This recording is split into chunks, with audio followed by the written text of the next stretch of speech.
Today, the Model KX is a highly sought after motorcycle.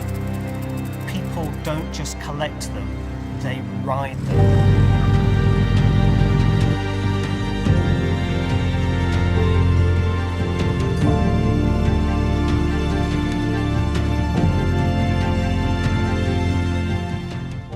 It began in 1909 with the creation of the 2¼ horsepower Royal Enfield with a motor Sacoche engine. In the mid-1930s, the Model K was uprated to 1140cc and sold as the export version of the V-twin. And in 1937, that bike became available to the domestic market and became known as the Model KX.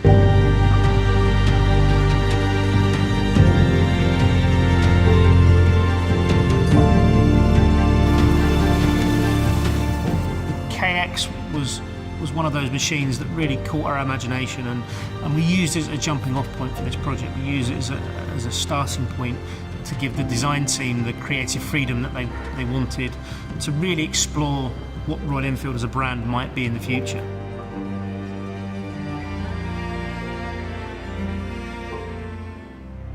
In design, my #1 goal is try my best to provide an elegant solution to all the challenges that are presented by product development. We have developed two proposals in parallel. We did about 1.5 months of clay modeling. One direction was slightly more neoclassic and conservative, and one really futuristic.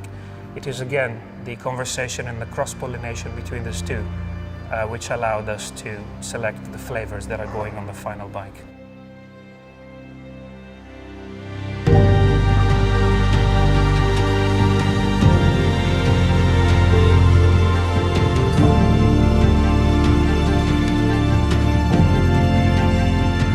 Time looking at the KX and really trying to understand what made that bike look so Royal Enfield and so dynamic and attractive.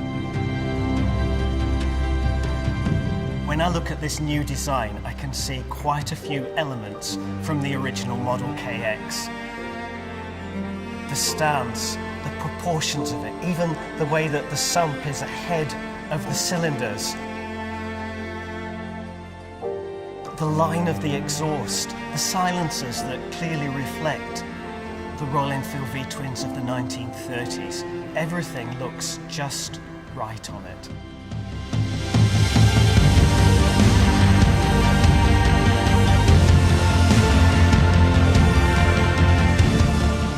You can overlay the concept over the original KX. If you look at the wheel size, the wheel dimensions, you can almost draw a line that goes from the top of the two 19-inch rims, and it just sort of cuts through and kisses the bottom of the fuel tank, which gives it this lovely low dynamic feel that the KX had.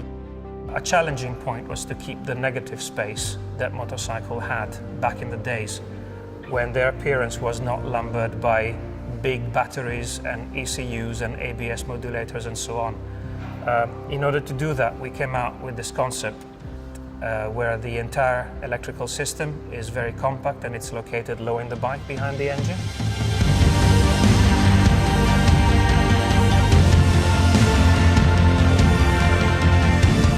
We were very keen to create something that celebrated the KX without being a slavish pastiche to the original model, something that was a new interpretation of that original motorcycle. And with this, I think we've managed to really capture that. We've captured the essence of what made the KX cool, but we've come up with something that is very much a new design concept.